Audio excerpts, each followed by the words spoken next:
Hello, everyone. Thank you for joining me. Welcome to this special episode of This Week in Tyranny. It's episode 116th. It's Saturday evening on February 22nd, 2025, which means we just finished day one of the Funnel 4 conference, freedomundernaturallaw.com. I had a lot of fun. It was great. Thank you so much for having me to the organizers, and I'm looking forward to it again tomorrow. When this video comes out, it'll probably be all wrapped up.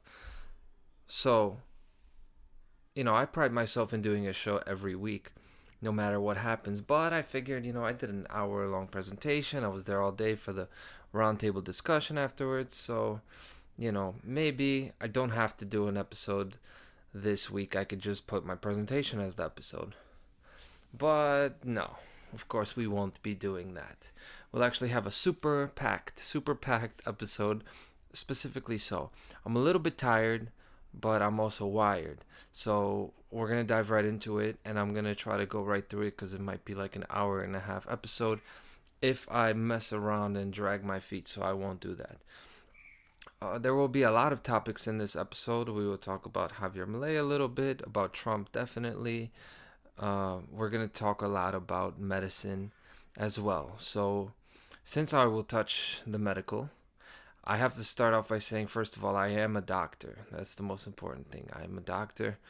No, not really, of course, but I hate that I have to do like everybody has to do a disclaimer. I'm not giving you medical advice. I'm not a doctor. Forget that. I'm speaking openly about stuff. I'm looking at it objectively, and no, I'm not a medical doctor, but I know my stuff when it comes to what's going on in the world because I do it week in and week out. And the word doctor, by the way, comes from old French doctor, directly from the medieval Latin word doctor, which means religious teacher, and the word doctor means church father. The original doctors were like church teachers, right? They were from the church. Now, doctors, they teach doctrines. It's about indoctrination, doctors and doctrines, and I certainly see a lot of that. Now, don't get offended, I'm just saying that the word has a relation to like actual indoctrination, like dogmas, giving doctrines and dogmas. And even the freedom movement can be dogmatic, especially when it comes to vaccines, to germ theory and disease in general, which I will tackle. Which means it's like a very, I'm in the belly of the beast here. Any word I say, my video could get taken down and make this a lot more difficult for me to enjoy my funnel conference weekend. But I'm going to do it anyway. And as far as the sequencing of it, the structure, I want to take you on this week's research journey with me in the order that I took it. It started out, I wanted to talk about the egg shortages because I noticed there's no eggs on the shelves. The prices are going up. So I'm thinking, okay, food prices going up, food shortages, good opportunity for me to talk about some stuff. When I see an empty shelf at a store, it triggers me. Not because I'm highly dependent and I feel some sort of primal vulnerability, like I can't live without eggs. But I'm not downplaying that at all, right? For you to have uncertainty in your next meal, it is a traumatic thing, in my view. I feel this, but not when I don't have food. I feel this when I have no running water in my apartment. This happened to me the other day, and, I started, I attacked my landlord, yeah. Because no water, right? I need running water. How do you not panic when your necessities are, in question? You panic. But the reason it triggers me is because I know damn well, based on historical record, that when you see an empty shelf at a grocery store, it's because of policy and not because of a real shortage. In other words, it was a decision by human beings, which means government. It was a decision by government to reduce that supply. That decision reduced the supply. It's not a shortage in the natural sense, like not in nature there's a shortage of that item. Like, if you don't see raspberries in the winter, that's a natural shortage, right? Obviously, that's a natural event. They don't grow in the winter here for us. When you see an empty toilet paper shelf or an empty egg shelf, it's not a natural event. These are government events. These are decisions by policymakers, or it's sabotage, or it's straight up gun to the head military interference. Okay, I'm thinking like Soviet Union economic planning would be the most ubiquitous example. Uh, the toilet paper shortage in 2020 was just an artificial panic. It was like a bank run. It was caused by the threat of being locked down and unable to provide for your basic needs. Right? Whenever the government gets involved in in the market, or especially when it comes to groceries and food and all that, like you get shortages. But do we not see enough of that in recent history, especially in the Soviet Union?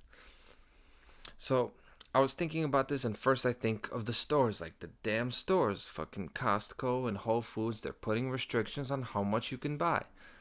You know, indirectly or not, this is tyranny. This is government food control. This is what I came into it thinking. When I investigate, I found out that the shortage is not actually at the grocery store or to customer point. It's further back on the branch. Okay, it's at the real supply point. And the problem is, it looks like the shortages are due to bird flu. Okay, you guys probably already know this. Chickens, of course, being the birds that are affected, right? Chickens are birds. So when I say affected, I'm not necessarily saying that all these chickens are sick with bird flu. I mean, they were affected because of mass cullings or exterminations of chickens. Okay, they were proactively killing a bunch of these chickens, supposedly due to the illness, right, to the flu. So okay, so this now makes more sense. As an extension of the world's government's policies of 2020, 2025 now seems to be moving towards food and price controls due to avian flu, as opposed to in 2020 it was mobility and speech control due to COVID-19. Okay, it seems to be the same thing over again. Timing seems to corroborate this, because in 2020 Donald Trump was the president of the United States. He of course led Operation Warp Speed, which was a rapid mobilization of a SARS-CoV-2 vaccine. By the way, rapid mobilization is another Soviet tactic. Not necessarily just exclusively Stalin, Leninist Russia, but that's the resemblance to me again. It's the idea that the government is going to try to force research through brute force, forcing science and invention through force, which is of course not how science works. It's as Ayn Rand said, man's mind does not work at the point of a gun. Now, in 2025, are we seeing rapid mobilization again? To be clear, what is it? I'm talking about a large-scale, spontaneous, unprecedented endeavor sponsored by government. Okay, something like the Cold War, the arms race, these type of things. And I talked about industrial policy now a few times. A few months ago, I started to talk about it. And we're seeing that partially coming to fruition with tariffs. Definitely coming to fruition with the rhetoric that the United States is going to compete with China and all these things. But really where I'm going with this, with the rapid mobilization, is the avian flu vaccine. We got a bird flu, now we're going to get a bird flu vaccine, and it's an mRNA one. This is an article right here, I'll link. HHS provides $590 million to accelerate pandemic influenza mRNA-based vaccine development. Enhanced platform capability for other emerging infectious diseases. By the way, they provided that money. It didn't say to who. They gave that money to Moderna. Moderna is the company. This is an article from January 17th, 2025, just a month ago. Now, it may be pointed out that January 17th is before Donald Trump took office, to which I would say, I never said anything about Donald Trump being a causal factor of this or anything. He's not a causal factor of anything. He is a link on a chain. So while I'm going to point out these things that relate to Donald Trump and Elon Musk and link them to ongoing events and long-term agendas, I'm not making the claim of causality, because I don't think these characters are the driving force of anything. All I have proof of is their presence, their rhetoric, their connections, their qualities. All of that has an effect on how well and how quickly the control agendas get implemented. Me, I'm a causal factor in the things that happen in my life. And with my channel, my website, I decide what happens and what direction it goes in. I cannot say that about Donald Trump or Elon Musk until proven otherwise, because I have heard Trump completely change the way he talks, both from the past, like many years ago, and recently, and then seen him change from the last presidency to this one. It's a completely different guy. And then I've also heard Elon, as well as Trump, put on the puppy dog eyes and the deferring, respectful, humble tone whenever they speak about the state of Israel, the 51st state, the real 51st state. No, it's not Canada, it's Israel and has been Israel. So whenever they talk about Israel, they're going to talk about how proud that they are to meet Netanyahu, about how much they will give anything to protect them, and really just going overboard with it. Okay, you know there's something off about it just with how far they go. It's like this guy can be totally venomous and brash on one hand, and then as soon as the topic goes to talking about the state of Israel, he becomes like, like a cardinal, like a like a total Buddha figure, like Martin Luther King is this. Now, you're never going to see me pander to the masses the way they do, trying to appeal to the lowest common denominator on Twitter, x.com. You won't see me talk for 3 minutes to avoid a 5-second answer. I'll give you the 5-second answer. Both of them, they do that. They do that avoiding bullshit. They do that politician bullshit. They will talk around in circles for 5 minutes when you ask them a direct question that should be answered like this. I have no allegiances, nor am I dependent on anyone, ideologically, financially, or otherwise. And I'm not saying that to flex. Yes, I'm flexing a little bit, but I'm only flexing to show that me, you can evaluate as an individual. You can assess my qualities, speculate on my emotions, my desires, my struggles, because I'm a human being. Conrad Rogue is the person is the same thing as Conrad Rogue is the content creator. You cannot say the same for any president in his presidential administration, nor can you say this for Elon Musk, the man. And I hesitate to even say that definitively. The alleged man, Elon Musk. And then the CEO of Neuralink and XAI. They're like completely separate entities. So I do not presume that there's any kind of deviation in 2025 from the long-term plans that I've talked about for almost 3 years on my channel and that we all know about. A lot of you already know this, but I think it should be said. So one of the key parts of that plan is medical authority. It's super key, which is why I'm probably going to get censored. So medical authority means a few things. The health authorities cannot be questioned. Certain positions cannot be even discussed or argued, specifically about vaccines. Emergency powers of government will reluctantly be accepted by the people. The expansion of vaccination, especially mRNA vaccines. So we're going to get into all that now. We're going to get into medical tyranny because Dr. Khan is here, okay? I'm taking on all of the pseudoscience, okay? Here we go. A real doctor's eye on this. I talked last week about organic food. Not my research focus, right? Not my specialty. Now, microbiology and medicine, also not my research focus. I don't know as much as I would like to know, but that's kind of the thing. I think when it comes to our view of sickness, vaccines, medicine, doctors, the whole thing, the people within the freedom movement seem to be all over the place. But yet you hear so many people speak on it with an air of definite authority, right? And I've heard it even sound dogmatic, right?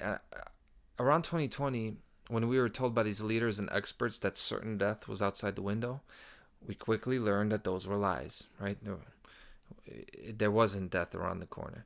And then the research community, us, the people we listened to in 2020, rediscovered Antoine Béchamp and the terrain theory and all that, right? We saw the dishonest and downright fraudulent practices of Louis Pasteur. We traced it all back, looked into the textbooks. We saw the way he was a part of a greater agenda,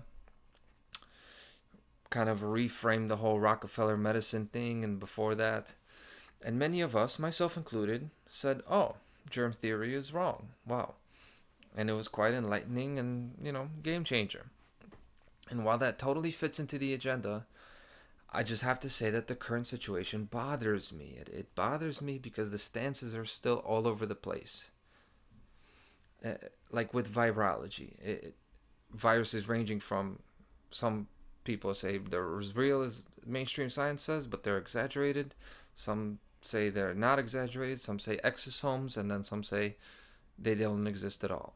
Then with vaccines, some are fine, others are against the mRNA ones, others are against them altogether. And in this whole time, there's been amazing work done by people in the past few years, and really further and further back than the past few years. But as we all kind of look into this, after a few years, I'm thinking, like, where's the general framework worldview on health? I'm not saying that nobody's done it. It's just I don't think there's a clearly defined one. Like avian flu. So we see the bird flu phenomenon, right? So are these chickens getting it or not? Shots, do they work or no? All of them or some of them? So what about rabies or tetanus? Is there a contagion with diseases or not? Because if not, then there's a huge problem, because it definitely appears to come over like a wave, fall like a wave, and that's why before germ theory they had miasma theory. Miasma being like a bad air that caused sickness. So then what about bacteria? What about staph infections, right? The wrestlers with the ringworm and everything. What about pink eye, right? Then what do you think about antibiotics, right? Do they work or no? And by the way, I think about like lice, mites, parasites, and then bacteria. Like these are things that on different levels display similar mechanisms, right? Like isn't there a lot more to this? I don't think it's as simple as some of us seem to think. So here's my view on that. I'm gonna take a crack at it. Obviously, it won't be everything. It won't be 100%. It's not meant to be, but just some of my thoughts on the whole microbiology and virology angle in health. Long story short, it's a nuanced view. Okay, you probably already knew that. The germ theory was forced through with fraud and deception involved. Yes, terrain theory is much closer to reality. Terrain theory meaning what? Is that the host body that is the cause of microorganisms, as opposed to germ theory, which is that microorganisms enter the host body when it is in a healthy state and make it unhealthy. But just because germ theory is founded on a fraudulent premise does not mean that I'm going to dismiss all modern medicine. That's my nuance. That's some of it. Because first of all, there's just so much evidence and so many cases to go through, which I just really haven't. So if nothing else, I'm not ready to make that jump to invalidate it completely. Now, investigating the avian flu, which again, not my specialty, right? But then I branched out into rabies. For example, I've seen videos of human beings that indicate to me hydrophobia, like foaming at the mouth, aversion to water, what to me looks like a fever and an extreme state of agitation in general. And in cases like this, when you look them up, when you read into them, when you read the descriptions, a recent animal bite is a consistent theme. It's a reoccurring theme. That's not to say a widely held theme or idea can't be wrong, but just that right there is a few hundred cases to go through and see if it's accurate or not. And if not, then they'd have to all be based on assumptions, right? Because there's a pattern there. So you have to go through all of them individually and take that pattern apart. But where I'm at, that link between the bite and falling ill, it seems to be there, which indicates I'm not saying infection, I'm not saying transmission, I'm saying contagion. Contagion is the phenomenon of an unhealthy state of one person being linked, like that appears to be traveling to another. Appears to be. And you see that with chickenpox, definitely. The common cold, yes, to a lesser degree. But you see it. And people dogmatically reject contagion. And I've done this myself in 2020. Like, The phenomenon that is contagion is replaced with other explanations like environmental contamination, psychosomatic influence, or, as I say a lot, a seasonal wave, which is like a software update. And others have done work on this, the frequency vibrational state of illness, influencing the vibrational state of another. And all those are valid. But all of those really are basically just like contagion, too.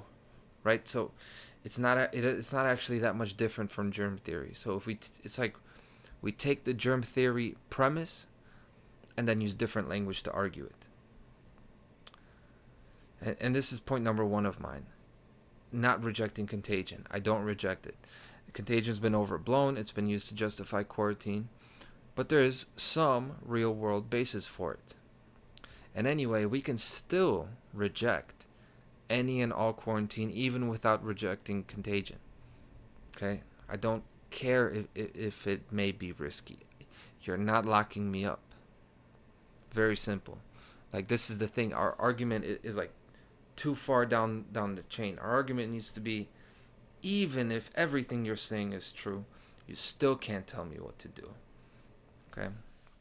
Now, as far as contagion, it's people influence each other. We just do, right? When a member of our family is going through something, we feel it. When it is very bad, it does seem to envelop everyone like a disease. And that's true throughout the universe. Nature and nurture are related. So the surroundings and the environment that a person is placed in are going to affect them. That's what the system preys on. It's that reality that a person can drive themselves to become so sick and toxic that if you're living with them and sharing the same space, they actually can hurt you. They can contaminate you with their state. Like, I'm not necessarily even saying physically, but like if it was a mental illness, they're actually going to wear on your mental state. So that is like contagion. It is the same thing with the state of ignorance and slavery we're in today in general, which means, I'm healthy as far as my mind, but everybody else recognizes police and taxes and the military. Because of that, I am living under the conditions of slavery, even though I am not infected by the mind virus that a person can never tell me what to do, right? So that brings me to point 1A. Contagion seems to be prolonged close contact, like actual close proximity and skin-to-skin contact between living beings. It seems to, only that. Not walking past someone in the street, not sneezing into a room and then somebody walks in, or rubbing on a table and then you touch it and then contagion happens. For that, I've seen zero evidence. Zero. Now, with toxins and poisons, no, that's different. That's not the phenomenon of contagion. That's objectively provable causality. Like, there is objective provable causality when it comes to toxins, which some illnesses are just toxin exposure, and then that is hardcore, objectively provable. Like with some vaccines, like the Guillain-Barré, the polio, the aluminum, the mercury, and these other substances, that toxicity is objective, so we should be aware of that, right? But that brings me to point number 2, virology and causality. The point is, causality will never be proven, will never be attained by virology. Koch's postulates are never going to be met. Why? Because of a wrong assumption. It's the people say, oh, they haven't isolated it. They've never shown it to be true. They'll never isolate it. They'll never show it to be true. The assumption that you can take something out of a living system, kill it, and then it's going to retain the qualities that it had within the living system, that's our assumption. It's an assumption that a dead thing can affect the living body. And this just makes sense to me. They can't isolate it because the particles that they do see under the microscope, because they do see these slides under a microscope, this is another thing we need to remember. Like, there are a bunch of microbiologists that are looking at slides, so they're seeing something. There are like millions of people that work in this field. So those particles, they have a relationship with the host body. If you take them out of the host body, then there's nothing there. because it was part of that. It's going to lose its qualities that you saw when it was a dynamic living entity. So the stuff with the microorganisms, while it's not causal, there is a link. Bacteria is the same. There's clearly a link between certain bacteria, which we can see and test for, and then the states of illness that they are associated with. I haven't done the tests, but I'm pretty sure when you go to your test and test for the H. pylori, you can actually find it, right? The heliobacterium in the gut. Now, I know that the PCR sequencing and they blow it up and then running it at the cycles, I know about that whole scam, right? So, but there's a nuance here. I'm not ready to reject it outright, okay? That there is no link between E. coli and, right? So like these things. And I just don't know, okay? This is a very rare episode where you're going to hear a lot of I don't know. But I know a lot, and I'm trying to share what I see with especially the assumptions, the philosophy of it. So, but look, these bacteria, I can ingest it or inject it and not fall ill still. Which means that's not a causal relationship, because then I would get it. So there's plenty of evidence of a link, but there's also plenty of evidence that there is no causal relationship, right? Which brings me to point 2A. Viruses to me are almost computer code. Like they're not even organic matter. They're information. And that's why, in my view, the field of virology has not collapsed on itself, because there's enough of a link just to keep it afloat. I spoke a while ago with a former scientist, like who used to be in the profession, who's all about natural living, and shout out to her.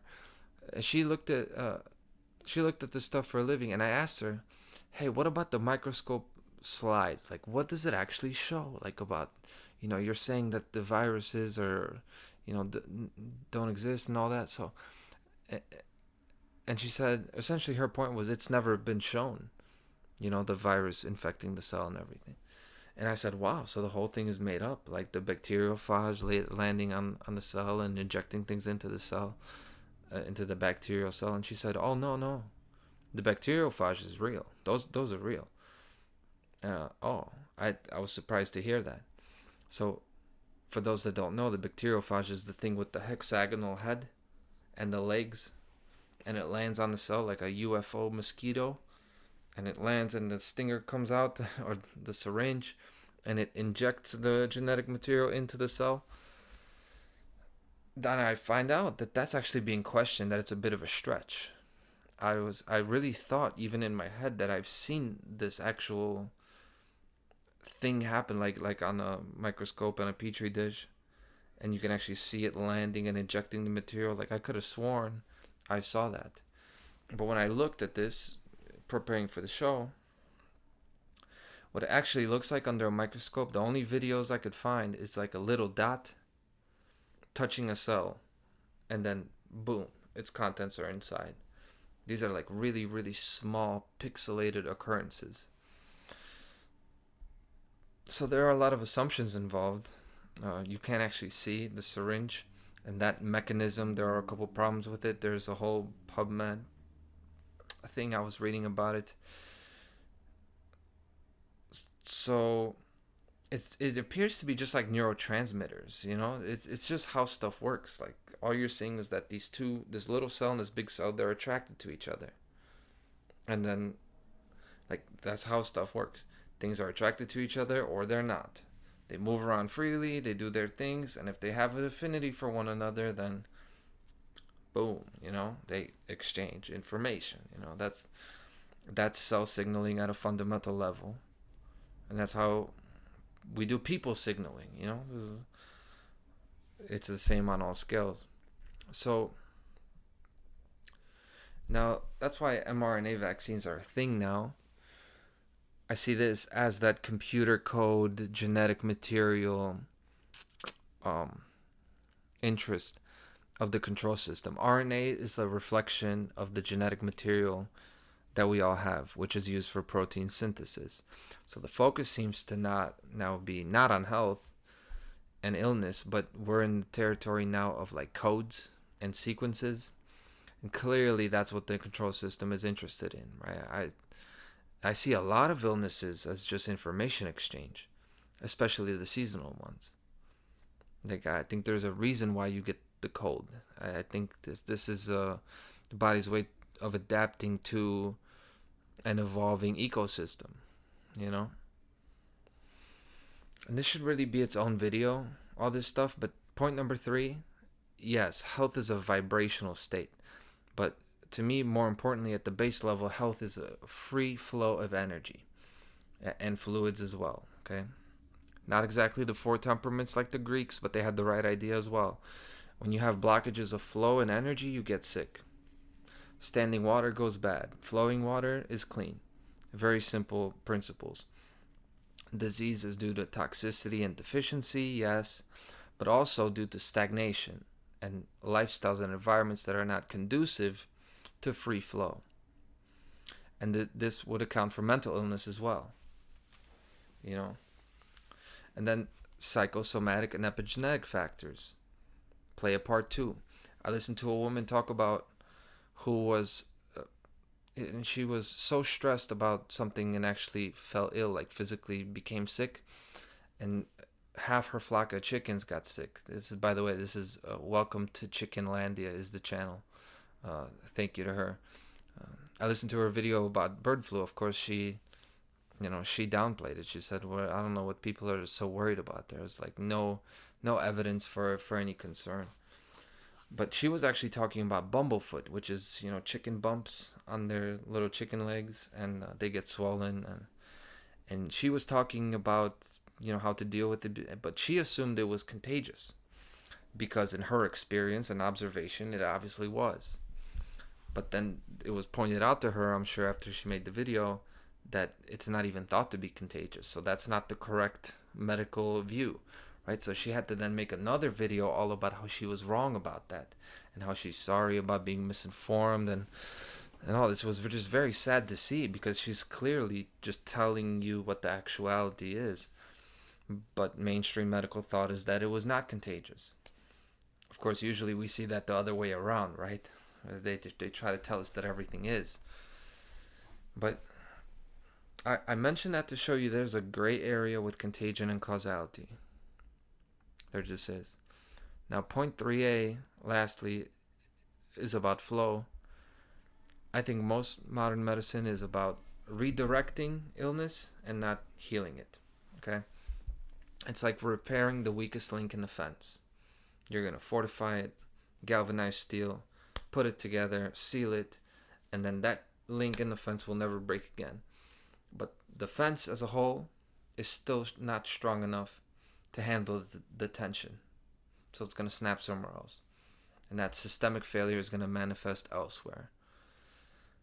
And that would explain a lot of things. That would explain modern medical treatments being, at least on the surface, effective in treating symptoms, even despite them being founded on false premises.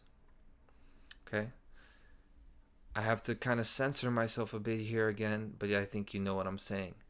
They can boast a lot of these studies and statistics on the symptoms that have been suppressed due to different treatments, and I think it's possible that a lot of this new AI mRNA stuff that they're working on could be effective on the surface, right? I'm not ruling that out, that they can actually suppress and eliminate a cancer tumor or two. Of course, they won't be long-term effective. It'll just manifest in other ways. But so what it is like plugging up the first hole on a leaky pipe with a bunch of holes. It looks like it's fixed, but then the water just keeps going and it's going to go out the second hole. And then the third and fourth and so on. And there are plenty of statistics showing that their stuff works. The treatments. There's plenty of evidence showing that all their stuff is wrong. Okay? So the problem with all this stuff is it's not a lack of data. The problem is in our assumptions about living systems. And all that to say, there's nuance to this. Okay, but regardless, we can 100% know that whatever contagion there may be, this is the control system's strongest weapon at the moment. They want this. Why? Because it's the fear of injection. Fear of infection. There is no fear of injection. There's fear of infection, quarantine, and biosecurity. That's what they want. Vaccines or medicines are the only topic that I even hesitate to speak about freely in my videos, just because of how quickly and easily it gets removed. And think about that. Isn't that crazy? You're allowed to call for an armed rebellion against the federal government. You're allowed to speak against Israel, although that's probably the second most guarded topic. You're going to get venomously attacked for anti-Semitism. But even like the most extreme, even Holocaust denial, I would say, doesn't get your information wiped from the internet as much as anything that goes against that infection narrative goes. And that's the hill that they're willing to die on. Why? Why? Because it's the perfect idea to elicit the desired response. The medical mainstream, the germ theory, the infection idea, is the perfect idea to elicit the desired response, which is the response of a chicken going into the cage on their own and not running away even if you leave the door open. That's what any psychopath or dictator has ever wanted. They want their victims to serve them without having to put tape over their mouth and tie their arms down. They want willing servants. They want the idea that your neighbor can get you sick. That idea that a person could be taken away just because they're existing, just because of their very existence. Them being near you makes you think that they are a danger to you. So you will not only accept, you will ask them to be removed and taken away. That is the point. It's the point that this preys on the most primal fear and insecurity, which is they're taking advantage of the fundamental reality of the universe, which is that no human lives in a bubble. And we all influence each other, and we all are influenced by others, especially those close to us. Now, that what I just described, the chicken treatment, it's biosecurity. And biosecurity is a term that you're going to hear a lot more. It's already coming out of the administration. Currently, this is used to talk about the quarantine of chickens, vaccinating them, testing them, and so on and so forth. Of course, it's not just chickens. It's us. The pandemic was biosecurity. Guys, biosecurity is surveillance. Biosecurity is terrorism. They're claiming the right to do what they want with you, under the premise that your existence itself is a threat because of you being a carrier of some sort of disease. It's the same idea as claiming demonic possession. It's this idea that there's something inside of you that nobody can see, but because it's within you and it's evil, for that reason your rights and your free will can be invalidated. That's biosecurity. And biosecurity, right when I heard that, I think like Patriot Act 9/11. And that is exactly what the Trump presidency has reminded me of from very early on. I thought, fucking Bush and Cheney. So I'm going to read you a bit from, this is 20 years ago now, the USA Patriot Act Improvement and Reauthorization Act of 2005. So 4 years after the Patriot Act was passed, they strengthened it, right?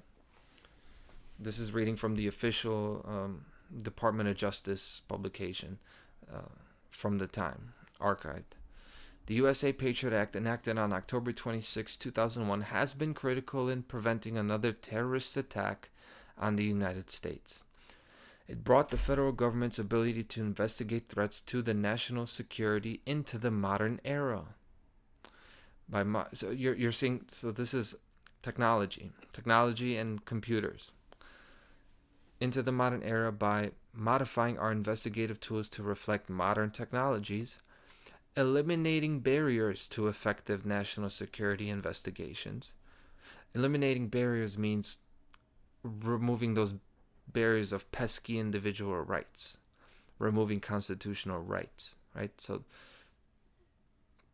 modern era, meaning electronic surveillance, eliminating barriers, meaning taking away your rights, and giving national security investigators the same sorts of tools that have been long available to investigators who handle non-national security matters. In other words, they're no longer limiting them by the Bill of Rights and the Constitution. They can just kind of act like, a paramilitary group. Anyway, back to the text. Today, following several months of intense debate, Congress passed the USA Patriot Act Improvement and Reauthorization Act of 2005, H.R. 3199. This legislation reauthorizes all expiring provisions of the USA Patriot Act, adds dozens of additional safeguards to protect Americans' privacy and civil liberties, strengthens port security, and provides tools to combat the spread of methamphetamine. What? Combating the spread of methamphetamine? I didn't know this back in 2005, 2006, but when I heard this stuff about they're shutting down the border because of the fentanyl that's coming through, and they're so concerned about the opioid crisis and the fentanyl going in, I said, this is bullshit.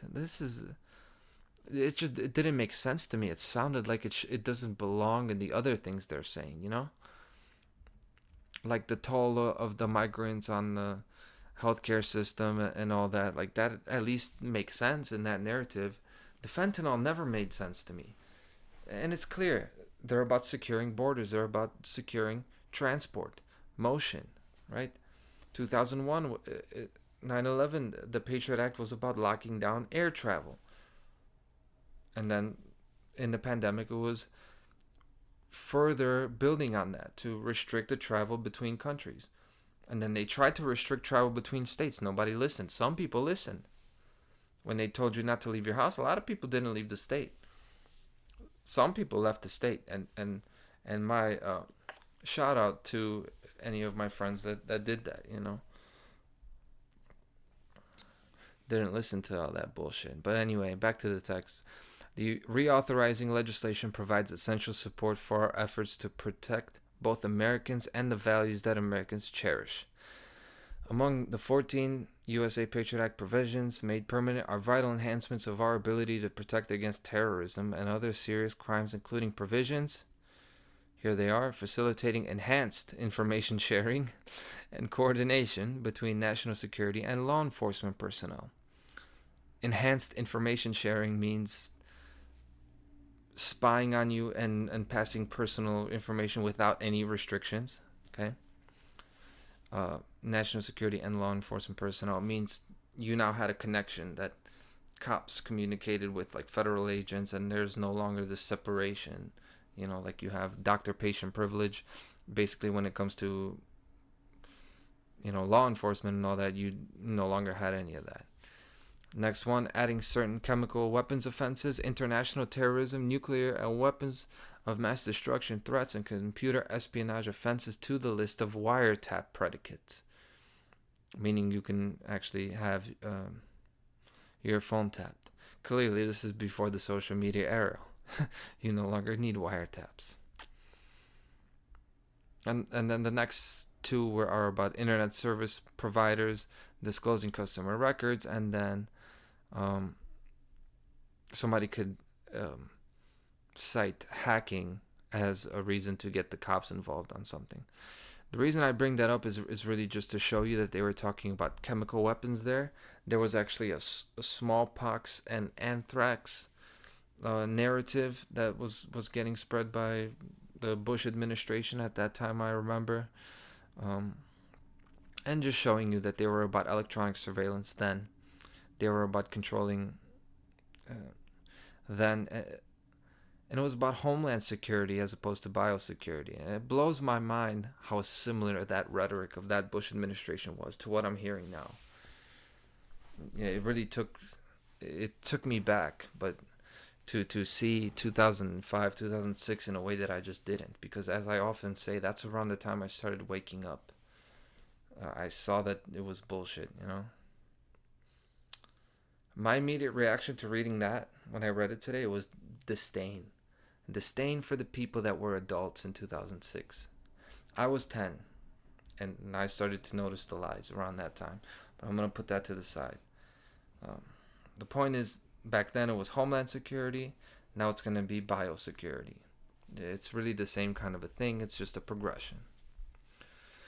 But people don't see the agenda because it's clouded. It's clouded mainly by the seeming opposition of the United States presidential administration to the health authorities. So the Trump administration represents the people who didn't buy the pandemic rhetoric in 2020. And now you're seeing that the president is seemingly so against the WHO, against Anthony Fauci, the CDC, right? Of course, this is a false opposition. It only makes sense if you glance over it very quickly and without thinking. But it becomes clear that that was the whole point. It was part of the plan. Joe Biden was part of the plan. They made the rhetoric under him so pathetic. The reporting was so inconsistent with reality. The control measures for the pandemic were so inconsistent with the threat level that it endeared to the people this idea of Trump as the opponent to it all. And now we start to see that many of the things we feared, the surveillance, the biometrics, the control of resources, false imprisonment, right? All of those things, they will now be advanced by this administration. And here's the false war. It's the new administration against the old guard of health authorities. A lot of people seem to think that's going on. I looked to find the source material, right? I wanted to find the government statements on the avian flu. Like, what's up with this bird flu? What vaccine is it? What are the procedures for dealing with these chickens? Like, give me the actual documents. And I found very little. Why did I find very little? I find out it's because these organizations, the CDC, the NHS, not the NHS, the NIH, they've been silenced by the government for a few months now, for over a month now. And there's an article that I'll quote: Trump administration freezes many health agency reports and online posts. That's a January 22nd article. That's exactly a month ago. The Trump administration has put a freeze on many federal health agency communications with the public, at least until the end of the month, in a memo obtained by the Associated Press. I've seen that a few times now. Same thing with the stuff about USAID, internal memo. Same thing with the stuff about foreign aid and it basically no more foreign aid except Israel and Egypt. But now we get internal memos are the way we get information, but we only get the article about it. We have no way to see it because it was obtained by Reuters or the AP. We just have to, again, trust the mainstream media sources. Well, I think, how the fuck did they get it? Like with special journalist, clearance?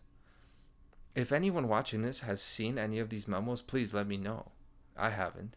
To my knowledge, it is not there for the people to see. So I guess we just have to go based on that it exists. Back to the text. Acting Secretary of the U.S. Department of Health and Human Services, Dorothy Fink, told agency staff leaders that Tuesday an immediate pause has been ordered on, among other things, regulations, guidance, announcements, press releases, and social media posts and website posts until such communications had been approved by a political appointee. This pause also applies to anything intended to be published in the Federal Register, where the executive branch communications and regulations and the Morbidity and Mortality Weekly Report, a Centers of Disease Control and Prevention scientific publication. There's a misspelling somewhere and there's a little bit choppy, but I copied the text. The point is, they locked down their communications. Now, Morbidity and Mortality Weekly Report. Remember the daily COVID reports we used to get? A lot of our families were glued to that. A lot of us got real sick of that real fast. How many people died, how many infections. Of course, nobody cared about what metrics they were using, whether those numbers were even real. So now the new administration shuts them down. And naturally, a lot of people are saying, yeah, that's right. Shut them down. Get the fear programming and the rhetoric out of the homes. No more scaring our children and disturbing our peace in the house. Right? That makes sense. But do you see where I'm going with it? It's just the same censorship, but on a different demographic. And I'll explain it. But they said the pause is in effect through February 1st, the memo said. So it's only supposed to be 10 days, the memo said. Agencies subject to the HHS directive include the CDC, the National Institutes of Health, and the Food and Drug Administration, entities that fight epidemics, protect the nation's food supply, and search for cures to diseases. Allegedly. Allegedly they do that. Here's the thing, I'm not defending those federal agencies. I slam them any chance I get. But now they got muzzled until February 1st. Of course, it wasn't until February 1st. Does that sound familiar? 2 weeks to stop the spread, right? Fuck no. This is still in effect. 3 weeks later, it's still in effect. It's been over a month. Maybe it hasn't been in effect 100%. Maybe not officially. But things have not gone back to normal. Does that sound familiar? The new normal, right? This is what they did to us. And now they're doing it to low levels of their own government. Again, this is the DOGE thing, right? They're chopping at themselves. Now, are things really changing? Or are they just cutting the ladder out? Now the government employees are being censored. Meaning who? Anthony Fauci? No. These are the people working at low levels. At high levels, CDC, NIH, FDA, they're toxic and destructive. At the high level, they're still controlled by the control system. Sure. But at low levels of these professions, there are plenty of just regular people living their life. Okay? Not saying I love them. But here's the thing. Not every single thing that the FDA does is bad at the lower levels. They are controlling food, which I'm opposed to, yes. But not everything that everybody does at the foot soldier level is bad. It just isn't. They couldn't make it all bad if they tried. But really, this isn't about me telling you who's good or bad. You decide that for yourself. What this is about is the bridge of communication is being burned. Whether or not the communication was going to be beneficial to you or not, the actual exchange of information about what the public organization funded by your taxpayer money, your taxpayer money funds them, that exchange is interrupted. You don't get to know what they're doing. They don't get to tell you what they're doing. That's cause for rebellion. Full stop. Like, time to get the guns. I think a lot of you guys think that I take things too far sometimes. The way that I see it, there's no room for that kind of secrecy all of a sudden here in 2025. We're at a level where there's a lot of transparency. I mean, people are posting, people's profile pictures are really revealing. Okay, it's not time to be secretive. Okay, we're a very revealing population. All right, and even under the current slave system, you still need probable cause to arrest. You need reasonable suspicion to search somebody, and you can't just say that that any agency's communications to the public have to be confirmed by someone from the administration. Fuck no.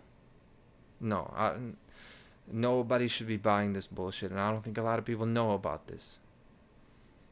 This is the exact type of Nazi bullshit that everyone acted like was going on from 26 to 2020. And now it actually is. Guess who predicted it? But it's interesting too. Look at it like a chess game. What does it set the groundwork for? It sets the groundwork for if this technocratic Trump-Elon direction doesn't work and it's abandoned after a few years, these little fucking actions, these decisions ensure that the stranglehold of the health authorities on communications is never going to be touched again. This is the thing. It's bad either way. It's like the telescreen in 1984. It's going to be like an almost umbilical connection. Either way, we lose. Whether, there's a rubber band kind of pull back from this gag order on the federal agencies, because that could happen. And then the federal agencies are going to be like they're going to be like the church fathers. They're going to be unquestionable.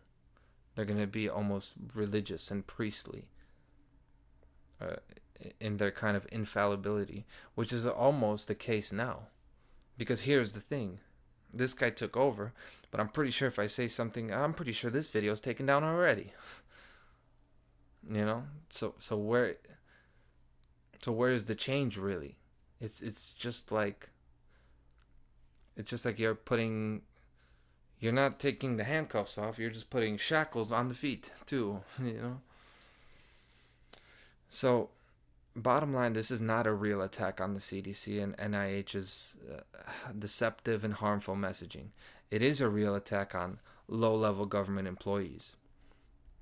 And low-level government employees, they actually are a really good potential buffer zone to prevent tyranny and overreach. Because at the end of the day, it's the foot soldiers who have to pull the trigger. So they're the closest to the people. So if you muzzle them, you take the voice away from that layer closest to the general public. So you're doing what? You're actually consolidating the power and acquiring more of it, directing it higher up the hierarchy to the more corrupt, higher harmful levels of the organization. It's just consolidation of power. Now, it may be a bit surprising to you that this week in tyranny is standing up for the lab coats, right? And the press secretaries and the office workers at federal agencies. I know, trust me. And it's partially because I learned that thousands of these employees at the NIH and CDC have been laid off. And not like the senior ones, like probationary workers, meaning they just got on the job, they got like less than a year in there, or they transferred from somewhere, you know? Now, full disclosure, I got a lot of this from reading their own statements on Reddit. Now, I know Reddit, right? Not the most reputable journalism, but at the same time, when you read these posts, you can tell that these are real people writing these posts. Like, it emotionally affected me to read just how many regular people who are working there just lost their jobs. And for some reason, I just empathize with that. For some reason. Even though they were government employees. They were just working their job, and all of a sudden, their house and their family is in jeopardy. And not for any, like, real reason. Just because someone told them, you guys are done. And you know, I do want funding to be taken away from these government agencies. So, I'm not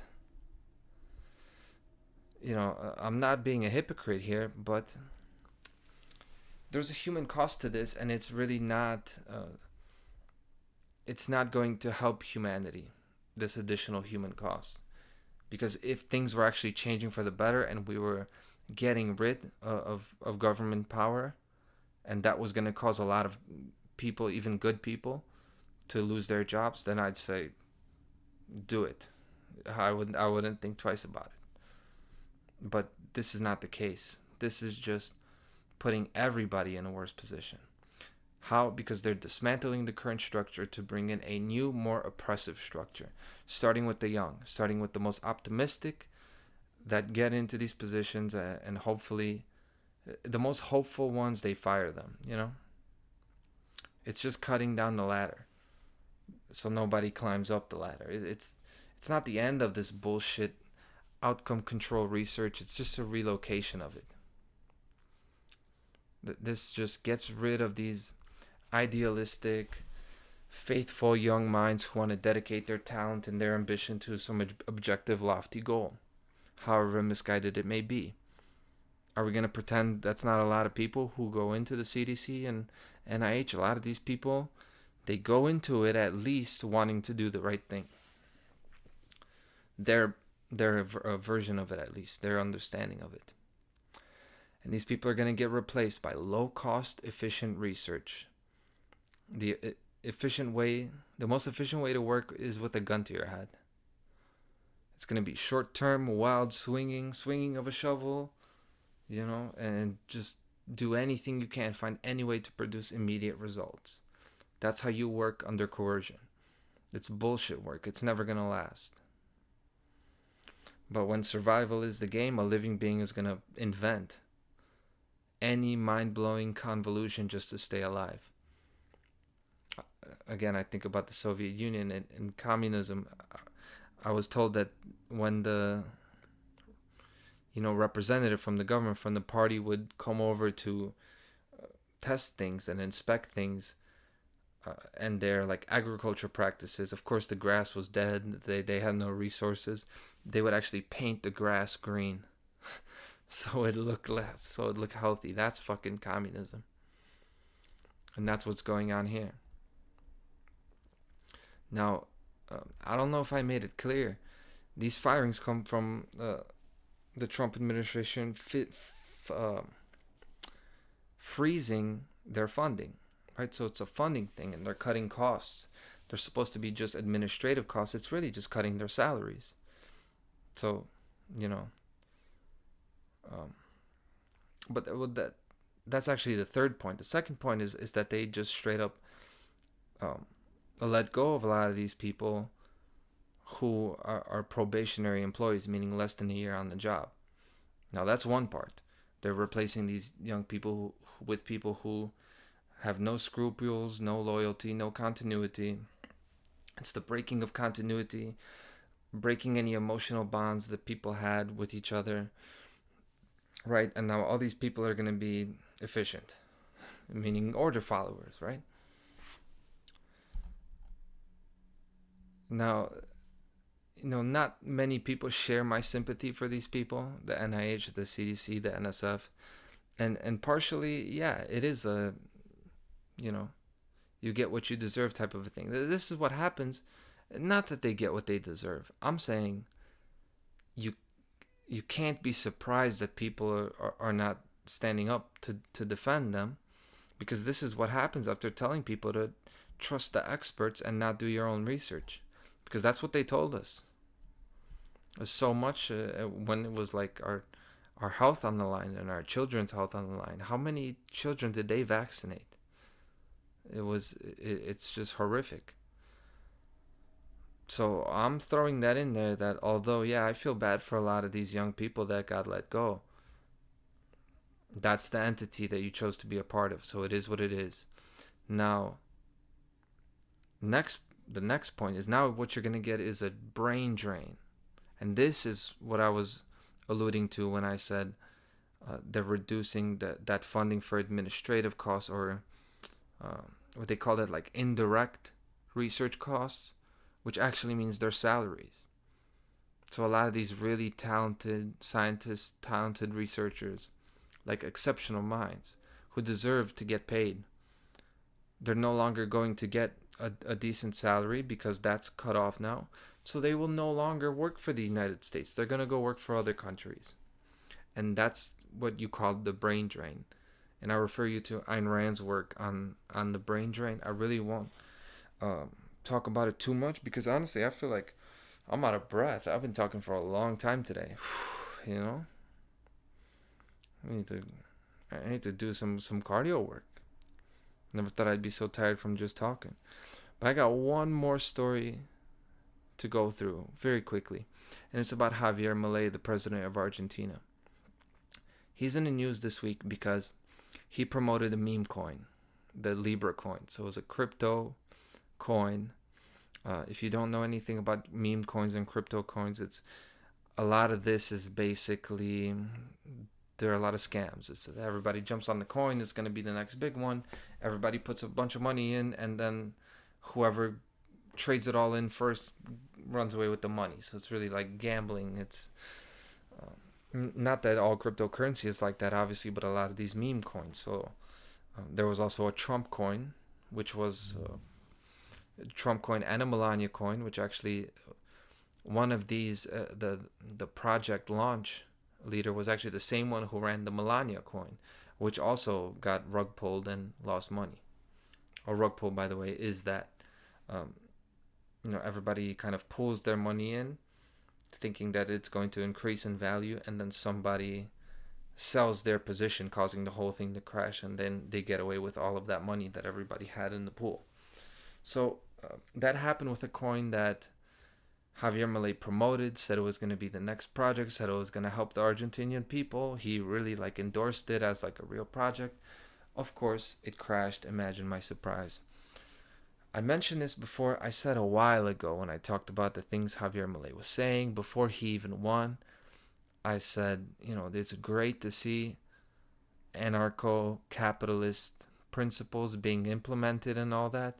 It's great to see a guy talking about slashing the government. It's nice to see a guy saying that climate change is a socialist hoax. Not that that's a position that that's not a nuanced enough position for me. But I said then, this isn't just going to be allowed to happen. Either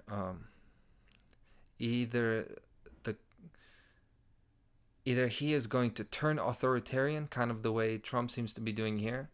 I made that link then. Or I said that something is going to completely crash and his name is going to be tarnished, and the ideas of free market capitalism, right? Or free market capitalism is not even a strong enough term. Absolute laissez-faire market. Those ideas are going to be tarnished because something is going to happen that they're going to collapse his economy, or something is going to happen like that. I don't know if this is exactly what I predicted, but it is one of these things that now really hurts his name because $100 million has been lost. And this is very fresh, right? We're only a couple days from this. We still don't know what's going to happen with that whole thing, but his opposition is now calling for his impeachment. And this is the kind of thing, maybe this is not enough to bring him down, but 2 more of these things and that's it for Milei, and that'll be the end of that, magnificent experiment. But look, I did a little bit of looking into this. Credit where credit is due. He seems to have actually implemented these policies, like to do the right thing economically, implementing the Austrian economic system, right? This actual, not totally inflating and devaluing the currency and just totally selling out the wealth of the people. He seems to be at least implementing that. So at least there's that to be said. But there's also an article that I'll link to. Milei met with the head of the International Monetary Fund, Kristalina Georgieva, and gifted a chainsaw to his friend, Elon Musk, with whom he shares a passion for public spending cuts. This is a really unholy alliance. I've had Kristalina Georgieva as a topic. This is one of the big demons in the world, right? IMF, International Monetary Fund. These are your United Nations type that are robbing the whole country and seeing themselves as this unelected, shadowy ruling class over the world. So while he's implementing these principles in his country, seemingly, this is the company he keeps. And he has another thing in common with Elon. Javier Milei is actually said that he is actually Jewish. He's non-practicing, but essentially he said he loves Judaism so much he's basically Jewish. Like that's Javier Milei. I mentioned that because of the Israel link. It's just the Israel. It has nothing to do with Judaism, but the state of Israel. And look, I've been hardcore, so I might as well carry it out until the end. The chainsaw to me is a profound symbol here because, for one, it's just a really blatant symbol of like force and chaos, right? The chainsaw should not be. I know that idea of cutting the government, but again, this is the thing, right? This is kind of what Elon is doing now with DOGE, right? He's just taking a chainsaw and completely destroying the system, and everybody's like, yeah, cut it down. Get rid of the fucking politicians. But is that really what they're doing? These are billionaires. Not only they're billionaires, which I don't have a problem with, I have a problem with them being technocrats and control freaks and transhumanists. That's what I got a problem with. And the chainsaw, to me, it indicates it's just the next blade. It's just the next tooth on a chain of events. It's a successive, progressive agenda. And this chainsaw is coming for us. It's not coming for the government. And that is while I'll finish episode 116th. The 116th episode. Thank you for making it. I've made it as well. I'm ready to go to get some sleep after this. Speaking of getting some sleep, thank you to everybody, the organizers, the people who watched, all the presenters, people who are involved at the Funnel Conference, which, by the way, you should check out day 2, and you should check out all the replays at freedomundernaturallaw.com. But a special shout out to Derek Bartolocelli, who was over there staying up at all times, staying up in the middle of the night to make it happen. Had a great presentation where he let loose. It was awesome to see. But I will finish with what he said, which to me was the quote of the day today, when he talked about subscribing. And I'll say it like this. I hope everybody goes to like and subscribe, but not to me. Like and subscribe to your fucking self. Believe in yourself and look out for you. So thanks to Derek for that awesome subscribe to your fucking self, because that's what it's all about. That's who you got to get in tune with. That's who you got to get in touch with. Okay, so thank you very much, and I'll see you next week on This Week in Tyranny.